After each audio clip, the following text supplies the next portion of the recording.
लेकिन जैसा कि ये बता रहे थे, आपको खुद भी नहीं पता है कि प्रखंड वाहिनी के सदस्य बन गए, इसका मतलब क्या, इससे हमारा क्या होगा, प्रखंड वाहिनी का सदस्य बनने से बिहार का क्या होने वाला है। ऐसे तो कोई भी आता है, संस्था बनाया, मोदी जी आए, कहा मिस्ड कॉल दो, भाजपा का सदस्य बन जाओ, तो वहां भी आप मिस्ड कॉल दे दिए। कोई दूसरा दल वाला आया, उसने कहा यहाँ जोड़ जाओ, टोपी बांट रहा है, तो उससे भी जुड़ गए। जनसुराज वाला आया, वो भी कहा प्रशांत किशोर अच्छा है, उससे जुड़ गए। जो भी मिल रहा है वही, जो मिल जाए वही अच्छा है। तो जनसुराज में जो ये पूरी व्यवस्था बनाई जा रही है, जिसको आप प्रखंड वाहिनी कह लीजिए, या इस आश्रम में बहुत लोगों को प्रशिक्षण दिया जा रहा है, जिसको हम लोग सत्याग्रह का सिपाही कहते हैं, या पहले से जो साथी हमारे साथ पदयात्रा में रहे हैं, वो लोग अपने आप को वाहिनी बताते हैं, पदयात्री बताते हैं। बहुत सारे साथी आप में से पहले से डिजिटली भी हम लोग से जुड़े हुए होंगे, फेसबुक व्हाट्सएप के माध्यम से कई लोग आप पहले से भी जुड़े हैं। लेकिन इन सारे समूहों में एक चीज जो कॉमन है, वो है कि ये सारे युवा साथी हैं, सारे युवा साथी हैं, जिसको मैं कहता हूं कि जमीन पर जो सक्रिय युवा है, सक्रिय है, नौकरी नहीं है, बड़े बाप का बेटा नहीं है, कोई बहुत बड़ा बिजनेस व्यापार नहीं है, लेकिन दिमाग से सक्रिय है, फोन पर देखता है कि इसी भारत में हैदराबाद भी है, बंगलोर भी है, दिल्ली बॉम्बे भी है, और इसी भारत में झंझारपुर मधुबनी और पटना भी है। हर जगह भ्रष्टाचार है। ऐसा नहीं है कि भ्रष्टाचार खाली बिहार में है। अगर बिहार में भ्रष्टाचार है तो तमिलनाडु में भी भ्रष्टाचार है। ऐसा नहीं है कि तमिलनाडु में कोई गरीब नहीं है, ऐसा नहीं है कि वहां का नेता सब हरिश्चंद्र है। लेकिन जितनी दुर्दशा लोगों की बिहार में है, इतनी दुर्दशा देश में कहीं नहीं है।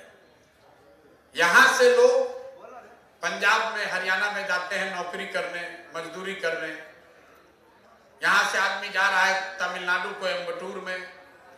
आज अभी उत्तराखंड में घटना हुई है, 50 मजदूर उसमें मिसिंग है, और बिना नाम जाने हुए आपके दिल कह रहा है कि उसमें कहीं ऐसा ना हो कि कुछ 2-4-5 को बिहार का भी होगा ही होगा। क्योंकि जहां पर भी मजदूर है वो बिहारी ही होगा निश्चित तौर पर।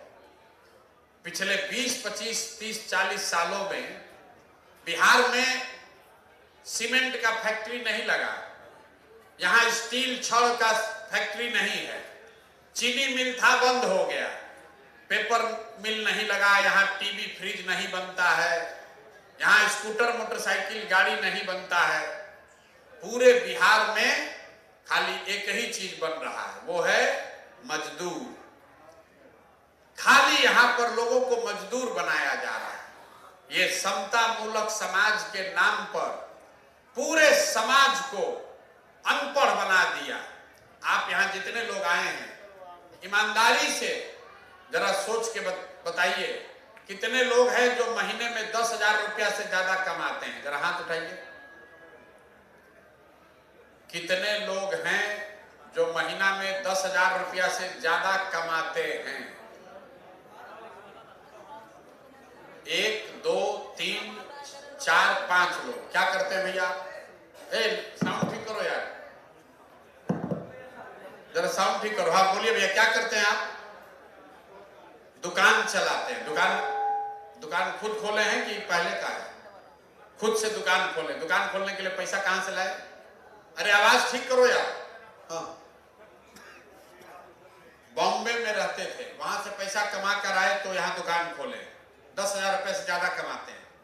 और कौन आदमी हाथ उठाया था? क्या करते हैं भाई?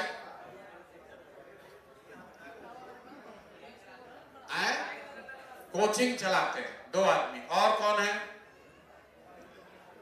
बताइए, खड़ा हो। क्या करते हैं भाई? शांति से रहो यार। हाँ, क्या करते हैं? फार्मेसी चलाते हैं, अपना दुकान है दवा का। दुकान दवा का खोलने के लिए पैसा कहां से आया?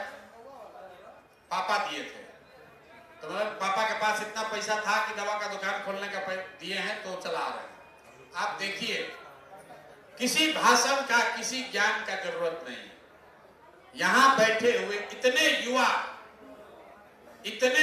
1000 लड़के यहां बैठे हैं। 2 आदमी ऐसा है जिसने कहा कि हमने अपने दम पर 10,000 रुपया महीना कमाने का हम उपाय कर लिए। 10,000 रुपया मतलब 300 रुपया रोजाना। जो दिन भर मजदूरी भी कर रहा है, केरल में न्यूनतम मजदूरी है 701 रुपया। 700 रुपया मजदूरी है, न्यूनतम मजदूरी है 700 रुपया।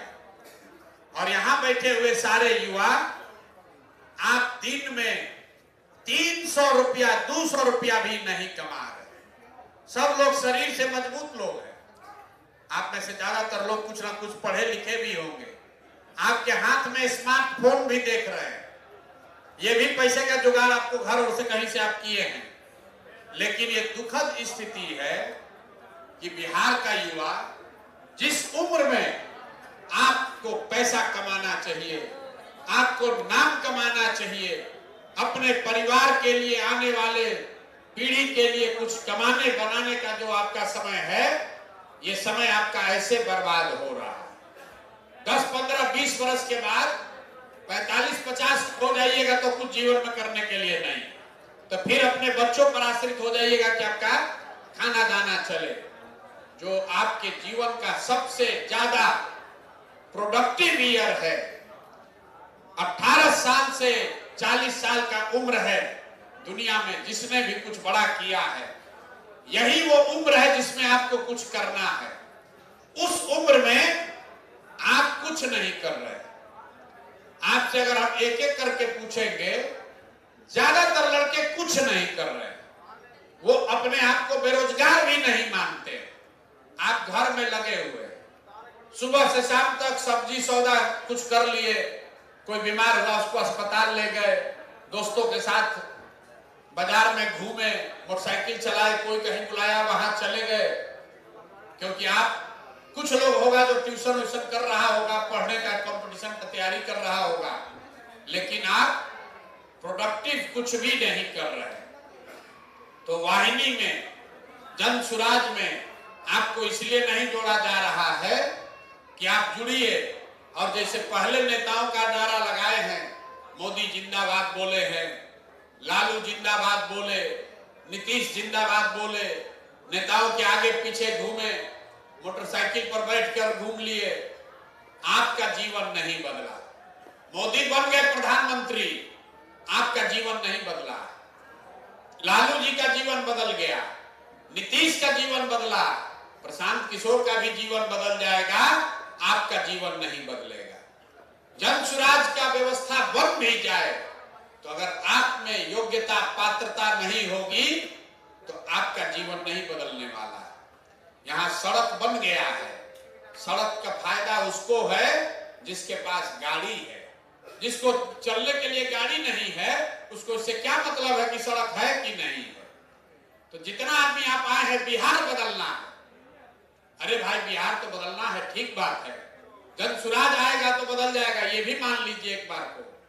लेकिन अगर बिहार बदल भी गया, अगर जन सुराज आ भी गया, तो जन सुराज के नेताओं का जीवन बदलेगा, उन नेताओं से जुड़े हुए लोगों का जीवन बदलेगा, प्रशांत किशोर का जीवन बदलेगा। आपका जीवन कैसे बदलेगा, ये आप चिंता नहीं कर रहे। दिन भर आप कष्ट करके आए हैं, ये चिंता नहीं कर रहे कि भाई अगर जन सुराज का सरकार बन गया तो हमारा उसमें क्या होगा। यहां बैठा हुआ आदमी तो विधायक नहीं बनेगा, विधायक तो कोई दूसरा बनेगा। इससे क्या फर्क है कि आपके क्षेत्र का विधायक राजद का है कि भाजपा का है कि जन सुराज का है। आपको फर्क तब पड़ेगा जब आपके लिए रोजी रोजगार का जुगाड़ हो, तब फर्क पड़ेगा। तो उसी चीज में कंधा लगाइए जिसमें आपके लिए भी कुछ हो, ज्यादा हो कम हो, आपकी क्षमता के अनुसार आपके लिए भी कुछ होगा, तब उस चीज में कंधा लगाइए। वरना कभी मोदी पर भरोसा